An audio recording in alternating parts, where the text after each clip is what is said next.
शेतकऱ्यांना शेतीच्या विक्रीसाठी आलेल्या युरिया खताचा काळाबाजार करणाऱ्या माफियांवर पोलिसांची कारवाई। शेतकऱ्यांना शेतीच्या विक्रीसाठी असलेल्या युरिया खताचा काळाबाजार पालघर जिल्ह्यात पुन्हा एकदा समोर आलाय।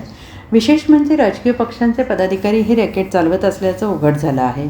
शेतकऱ्यांना अनुदानित दरात उपलब्ध होणारा युरिया खत बेकायदेशीररित्या औद्योगिक वापरासाठी वळवला जात असून बोईसर पोलिसांकडून मोठी कारवाई करण्यात आली आहे। शेतीसाठी असलेल्या युरिया खताचा काळ्या बाजारात विक्रीसाठी वाहतूक करणाऱ्या ट्रकसह 20 लाखांचा मुद्देमाल आणि 4 आरोपींना पालघरच्या बोईसर पोलिसांनी अटक केली आहे। तर आणखीन फरार असलेल्या 4 आरोपींचा शोध सध्या बोईसर पोलिसांकडून घेतला जातो आणि विशेष म्हणजे एवढ्या मोठ्या प्रमाणावर युरिया खताचा काळाबाजार सुरू असताना पालघर कृषी विभाग याकडे दुर्लक्ष करत असल्याचे शेतकऱ्यांकडून नाराजी व्यक्त करण्यात येते आहे।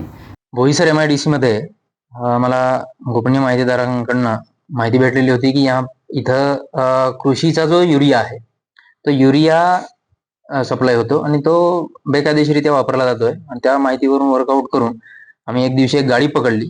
त्या गाडीमध्ये जो युरिया सापडला आम्हाला त्या युरियाचं व्हेरिफिकेशनसाठी आम्ही कृषी डिपार्टमेंटचे अधिकारी बोलवून घेतले आणि त्यांना तो सॅम्पलिंग वगैरे करून त्याच्या सॅम्पलिंग वगैरे केल्यानंतर ते तपासणीला पाठवलं होतं आणि तपासणीला पाठवल्यानंतर तो कृषीचा युरिया आहे असं समजल्यानंतर त्यांची फिर्याद घेऊन आम्ही बोईसर पोलीस स्टेशन येथे 109/26 BNS कलमाप्रमाणे 318/435 आणि अत्यावश्यक वस्तू अधिनियम 3 आणि 7 प्रमाणे आम्ही गुन्हा दाखल केला।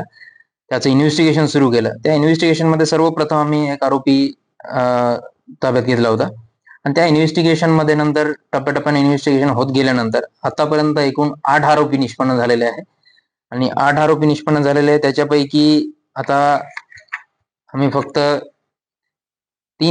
4 आरोपी अरेस्ट केलेले आहे। बाकीच्या आरोपींचा शोध चालू आहे आणि त्या आरोपी अरेस्ट करण्यात येणार आहेत। या गुन्ह्यामध्ये आम्ही सविस्तररित्या तपास करत असताना याच्यात जवळपास 226 पोती जे 50 kg वजनाचे असतात त्या पोती आम्हाला युरियाचे सापडल्या होत्या आणि एक व्हेइकल्स वगैरे असं करून आम्ही जवळपास 20,80,000चा मुद्देमाल जप्त केलेला आहे आणि आता याचा तपास हा नाशिक पर्यंत पोहोचलेला आहे। नाशिक येथून ज्यांनी या युरियाचा काळाबाजार करून सप्लाय केलाय तिथपर्यंत पोहोचलेला आहे। अजून याच्यामध्ये तपास चालू आहे। पुढे अजून काही निष्पन्न बाबी होतील त्याच्यावरती आम्ही कायदेशीर कारवाई याच्यावरती करणार आहोत। Bureau report SBN Marathi Palghar.